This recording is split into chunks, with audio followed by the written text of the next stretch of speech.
કે મારામાં જીવનમાં હેરાનગતિ તો ઘણી છે, પણ છતાંય હે જિંદગી તુજસે મેં નારાજ નહીં હું. જીવન છે ભાઈ, સુખ દુઃખ આવે, હારા મોળા દિવસો આવે, એનાથી નારાજ થઈને જિંદગીને પૂરી ના કરી નાખવી. થોડુંક હળવું અને મોજમાં રહેતા શીખવું. હારા મોળા દિવસો બધા આવે ને, કૃષ્ણ ભગવાનના જીવનમાં આમ તમે જુઓ ને તો સૌથી મોટી વાત હતી આનંદમાં રહેતા હતા. કૃષ્ણનું જીવન મને તમને શીખવાડે કેટલી ઉપાધિઓ આવી, પણ કૃષ્ણ કોઈ દી થાક્યા નથી, કૃષ્ણ કોઈ દી હરેર્યા નથી, કૃષ્ણ કોઈ દી આમ ઉદાસ મુખ નથી કર્યું. મારે બધાને પરિવારજનોને એટલું કહેવું કે આપ બધા પરિવારમાં હસતા રહો, મોજમાં રહો, આનંદમાં રહો. ક્યારેય બહુ નાની નાની બાબતોમાં દુઃખ ન લગાડવા. ઘણાને દુઃખ લગાડવાની સિસ્ટમ બહુ પાવરફુલ હોય છે. સેજ બાબતમાં આમ દુઃખ લાગી જાય, ખોટું લાગી જાય. ક્યાંક ગયા હોય ને સેજ બોલાવે ને દુઃખ લાગી જાય. સેજ આમંત્રણ પત્રિકા કંકોત્રી ન મળી હોય ત્યાં દુઃખ લાગી જાય. આ દુઃખ લગાડવાનું થોડું ઓછું કરી નાખવું જિંદગીમાં. બહુ નાની નાની બાબતમાં માણસને દુઃખ લાગી જાય છે. તમે મને તેથી આમ કેમ ન કીધું? હા, ઘડીકમાં એક પત્ની એના પતિને પૂછતી હતી કે તમે મને જોવા આવ્યા ત્યારે મેં કઈ સાડી પહેરી હતી? તમે મને જોવા આવ્યા પહેલા વહેલા ત્યારે તમે કઈ સાડી પહેરી હતી? તો એનો પતિ કે મને ખબર નથી કે ક્યાં રંગની પહેરી હતી, મને ખબર નથી. તોય કે તમને મારામાં હેત જ નથી કે. હવે કઈ 15 વર્ષનું યાદ રહે કઈ? એટલે કે હું તમને જોવા આવ્યા તમે કઈ સાડી પહેરી હતી? તો કે ભાઈ મને ખબર નથી. તો કે તમને મારામાં હેત જ નથી. એનો પતિ કે જે માણા રેલવે સ્ટેશને આત્મઘાત કરવા ગયો હોય એ નથી જોતો શતાબ્દી આવે છે રાજધાની કે. એ બિચારો ઈ જોવે. એટલે આમાં સમજી જ ગયા ને તમે. આ હાવ સંસાર આવો માણસોએ કરી નાખ્યો. નાની નાની બાબતમાં દુઃખ લાગી જાય, ખોટું લાગી જાય, ઓરતો થઈ જાય, એટલે એને પછી રીહ ચડી જાય અને પછી બબે દી પાછા ખાય નહીં, આ કરે તે. મારે તમને એ બી કેવું છે, રિહાવું હોય તો રિહાવું, પણ ટાઈમે ખાઈ લેવું. રિહાય બબે દી ખાય નહીં, પ્રસંગો બગાડે, એકાબીજાના પ્રસંગોમાં નહીં જઈ અને એનો પ્રસંગ બગાડે. ભત્રીજાના લગ્ન હોય ને કાકો ઠવડાય ને બે હું લગ્નમાં ન આવું. એટલે પછી તને વાંધો શું છે? તમે તેથી મને ખેતરના શેઠે હું કીધું તું ખબર? હવે એને કીધું એને 20 વર્ષ થઈ ગયા. હવે જાતું કરીને ભાઈ કીધું હોય તે દી હવે કદાચ ગુસ્સામાં આવી ગયો હોય માણા, કહી દીધું હોય, પછી બહુ આંટીયું ન રખાય.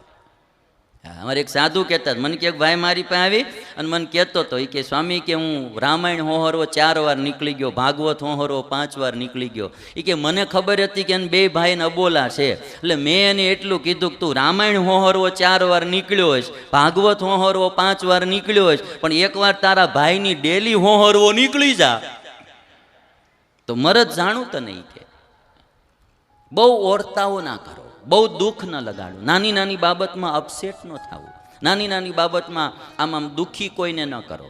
મોજમાં ને આનંદમાં રહેતા શીખી જવું. અને મોજ માટે છે ને ભાઈ, હા, આમાં કંઈ એવું નથી કે મોટા મોટા બંગલા હોય તો જ મોજમાં રહેવાય. એ બી મારે તમને બધાને કહેવું છે. હા, બંગલા હોય તો જ મોજમાં રહેવાય, ગાડીઓ હોય ઓડીન BMW તો જ મોજમાં રહેવાય, એવું કાંઈ નથી. મેં તો મારી જિંદગીમાં બધું જાણ્યું છે, માણ્યું છે, એટલે હું કહું તમને. કાંઈ ન હોય તો મોજમાં રહેવાય. મને એટલી ખબર પડે કે રામચંદ્ર ભગવાન વનમાં ગયા, દુઃખના કોઈ પાર નહોતા વનમાં, પણ રામે એકવાર વનમાં લક્ષ્મણ અને સીતાને મળીને એટલી વાત કરી કે હે સીતા, તારા જેવી પત્ની મારી ભેગી હોય અને લક્ષ્મણ જેવો ભાઈ મારી ભેગો હોય, 14 વર્ષ હું આખી જિંદગી વનમાં રહેવું પડે ને તોય મને દુઃખ ન લાગે. તમે વિચાર કરો આ વાલ્મીકી રામાયણના શબ્દો રામના, કે તારા જેવી પત્ની ભેગી હોય અને લક્ષ્મણ જેવો ભાઈ ભેગો હોય, આખી જિંદગી વનમાં રહેવું પડે તો દુઃખ ન લાગે. કઈ મહેલ સુખ નથી દેતા, વનમાં પણ સીતાજી જેવી પત્ની ભેગી હોય અને લક્ષ્મણ જેવો ભાઈ ભેગો હોય, દુઃખ ન લાગે. જીવનમાં આ વસ્તુ સમજવા જેવી છે. કાંઈ સંપત્તિ માણસને સુખ નહીં આપતી, માણસને માણસનો ભાવ પ્રેમ સુખ આપે છે. આમ પત્ની ભાવથી બોલાવે, ભાવથી જમાડે, એ પતિને સુખ આવે. પતિ પોતાની પત્નીને ભાવથી રાખે, એને ઉકારા તુકારા ન કરે, એને ગાળ્યો ન દે, એનું અપમાન ન કરે, એની સખીઓ કે એના સગાવાલા આવ્યા હોય ત્યારે એને અપમાનિત ન કરે, એને આદર આપે, એ એને બહુ સુખ આપે છે. એક બાપાનો પ્રસંગ મને ઘણીવાર ગમ્યો એટલે કહું કે બાપા દવાખાને અંગૂઠાનું ડ્રેસિંગ કરાવવા ગયેલા, 70 વર્ષની ઉંમર બાપાની. ડૉક્ટરને આવવામાં મોડું થયું એટલે બાપાએ ડૉક્ટર સાહેબ આવ્યા ત્યારે કીધું કે સાહેબ જરાક ઉતાવળ રાખો ને, મારે જાવું છે. એટલે સાહેબ કહે છે કે બાપા આ ઉંમરે તમારે વળી એવું શું કામ છે જવું પડે? બાપા કહે જો સામે નર્સિંગ હોમ છે ને, હા, એમાં મારી પત્નીને એડમિટ કર્યા છે. સાહેબ કે શું થયું સાહેબ? બાપા તો કે મારા પત્ની બાથરૂમમાં પડી ગયા હતા, માથામાં હેમરેજ થઈ ગયો, એટલે એની યાદ શક્તિ જતી રહી છે, કોઈને ઓળખતા નથી, કાંઈ યાદ રહેતું નથી. ડૉક્ટરનું એવું કહેવું છે કે કદાચ થોડાક સમયમાં રિકવરી આવી જાય. 3-4 મહિના થઈ ગયા. મારો નિયમ છે કે રોજ હું 11 વાગે ટિફિન લઈને જાઉં, મારી પત્નીને જમાડું અને પછી હું જમું છું. મારે ટિફિન લઈને જવાનો સમય થઈ ગયો છે. ડૉક્ટર સાહેબ કે બાપા એ તમને ઓળખે છે? તો કે ના, એ ઓળખતી તો નથી. તો પછી બાપા તમે ન જાઓ અને કોઈ બીજો માણસ ટિફિન દઈ આવે તો ન ચાલે? અને તેથી બાપાએ એટલું કીધું હતું કે સાહેબ એ મને નથી ઓળખતી, પણ હું તો એને ઓળખું છું ને કે મારી પત્ની છે. એ મને નથી ઓળખતી પણ હું તો એને ઓળખું છે ને. આવો પતિ મળે ને ભાઈ, ઝૂંપડામાં પણ સુખ આવે. હા, ને આવો ન હોય, હાજે પીને આવતો હોય, સવારેથી હાંજ સુધી ગમે અહીંયા રખડીને આવતો હોય, હા, તો પછી એવી પત્નીને મહેલમાંય સુખ ન આવે. અને એટલા માટે કૃષ્ણના જીવનમાંથી મારે ને તમારે શીખવું, થોડું મોજમાં રહેવું, થોડું આનંદમાં રહેવું. જે હોય એમાં માણસે. મારે તમને એક વાત એ કહેવી છે કે આપણે આપણી રીતે બહુ બધું નક્કી કરી નાખીએ છીએ. આવું મકાન હોય તો આપણે સુખી કહેવાય, આવો મોબાઈલ હોય તો આપણે સુખી કહેવાય, આવા આપણે કપડાં હોય તો આપણે સુખી કહેવાય. આ ખાલી માનસિકતા છે. અમને જો આ ટકામાં સુખ આવે છે ભાઈ, એટલે હું તમને કહું છું, આ જો અમારા 2 જોડી કપડાં પહેરવાના હોય, દિવાળી હોય તોય ભલે ને હોળી હોય તોય ભલે, 2 જોડીમાં 2 વર્ષ વયા જાય. અટાણે ઓઢીને બેઠા છે ને આગળ ઘરે જઈને ઓઢીને હુઈ જવું. હાથ લૂસવામાં અમારે નેપકિન ન રાખવું પણ આમ કરી હાથ લૂસાઈ જાય. કોટનનું કપડું. અને આમાં અમારે કોઈ દી દરજી પાસે જવું ન પડે. અમે 15 જણા હોય તો અમારે કોઈ દી કોઈનું ગમે એનું પહેરી, લાંબુ ટૂંકું કોઈ દી થાય જ નહીં. ચાલો કેટલું આમ આમ આમ તમે આમ જુઓ તે તમને એમ થાય કે આમાં કેવું, અને કોઈ દી કોઈ માથાકૂટ નહીં. અમે બધા રહેતા હોય, અમારે એવું ન થાય. કોઈ અમારે 250 સાધુની શિબિર થાય દર વર્ષે. અમે 250 સાધુ ભેગા થયા હોય અલગ અલગ મંડળોના, પણ એવા આનંદથી રહેતા હોય. કોઈને એમ ન થાય કે એને મારું ડીગજામનું પેન્ટ છે ને આપણે નહીં. આ એક યુનિફોર્મ હું કરવા ભગવાને રાખ્યો? આમાં એ ઝંઝટ જ ન આવે. કયો લ્યો હાલો મહિને ટકો કરી નાખો ને એટલે વાળની સિસ્ટમનો કંઈ માથાકૂટ જ નહીં. બધું હોય તો મોજમાં રહેવાય એવું નથી ભાઈ. હું તો તમને સાચી વાત કહું ને તો જેના જીવનમાં જેટલો ત્યાગ પ્રધાન થાય ને એટલો માણા મોજમાં રહે. જેટલું છોડતા શીખશે એટલો માણા મોજમાં રહે. બધું મેળવવાથી કોઈ મોજમાં નથી રહી શકતો. કે થોડું થોડું બધાએ મોજમાં રહેવું, હળી મળીને રહેવું. કૃષ્ણનું જીવન જે મને ગમ્યું છે એટલા માટે હું કહું, કોઈ દિવસ ગમે એવી પરિસ્થિતિમાં હરેરવું નહીં, ઠાકવું નહીં, મૂંઝાવું નહીં, કોઈની હારે અબોલા નહીં. એક પ્રસંગ તમને સંભળાવું છેલ્લો. કૃષ્ણ ભગવાનના સગા ફઈનો છોકરો. તમે બધાને એમ થશે કે મારે ભાઈ આવો, માભી આવા, કાકી આવા, માસી રોદડા જ રોતા હોય ઘણા ઘણા. તે તમારે બધા આવા હોય તો અમારે હું બધા હારા જ આવતા હોય ભાઈ. કૃષ્ણ ભગવાનના મામા માથાભાઈ તમે બધા જાણો છો. કૃષ્ણ ભગવાનના હગ્ગા ફઈનો છોકરો શિશુપાલ આખી જિંદગી કૃષ્ણને ગાળ્યો દીધી. શિશુપાલ જ્યારે જન્મ્યો ત્યારે એને 3 આંખ્યું હતી. આ 2 આંખ્યું ને વચમાં એક ત્રીજી આંખ હતી. અને એને 4 હાથ હતા શિશુપાલ જન્મ્યો ને ત્યારે. અને ત્યારે આમ ગધેડાની જેમ ભોંકતો હોય ને એમ રોતો હતો શિશુપાલ. એટલે આટલો બધો કદરૂપો માણા હતો, એવો કદરૂપો આખો વિચિત્ર. એટલે પછી એના મા બાપે એવો વિચાર કર્યો કે આ શિશુપાલને આપણે જંગલમાં છોડી આવીએ, આવો છોકરો આપણે રાખવો નથી. અને જ્યારે છોડવા માટે તૈયાર થયા ને ત્યારે આકાશવાણી થઈ. અને આકાશવાણી એવું કીધું કે આ છોકરો બહુ શક્તિશાળી થશે અને બહુ ધનવાન થશે, બહુ સમૃદ્ધ થશે, માટે આ છોકરાનો તમે ત્યાગ ન કરો.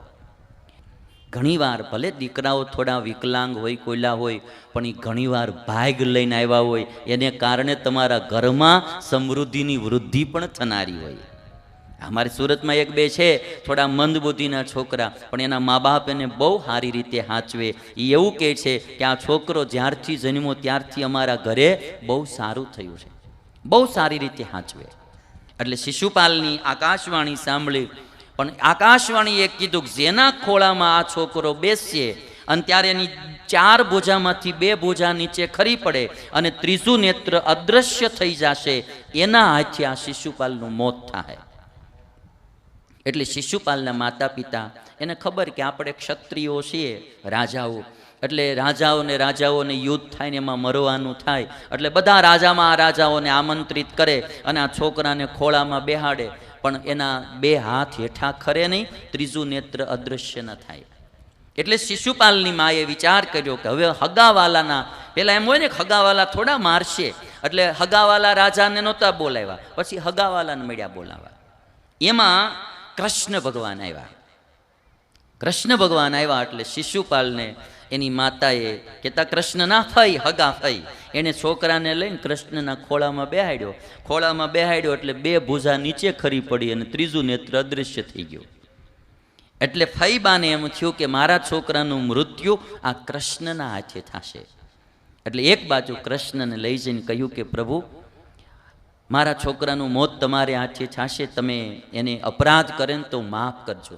અને ત્યારે કૃષ્ણ ભગવાને એટલું કીધું કે ફઈબા, એ મારા 1 વાર નહીં હું માફ કરું, 2 વાર નહીં, એ 100 વાર મારો અપરાધ કરશે ને ત્યાં સુધી હું એને માફ કરીશ. આ કૃષ્ણ ભગવાનની ઉદારતા જો, ક્ષમાશીલતા જો. અને પછી જ્યારે આ શિશુપાલ બધી રીતે હેરાન કર્યા કરે, અપરાધ કૃષ્ણ ભગવાને માફ કર્યા. પણ કૃષ્ણ ભગવાન કોઈ દી ફઈબાને શિકાયત નહોતી કરી કે નહોતી શિશુપાલને કરી. અપરાધ કૃષ્ણ ભગવાને શિશુપાલના માફ કર્યા હતા. એટલે મારે પરિવારજનોને એટલું કહેવું કે ક્યારેક કોઈ આપણા પરિવારના સભ્યથી ભૂલ થઈ જાય ને તો એને માફ કરતા શીખવું.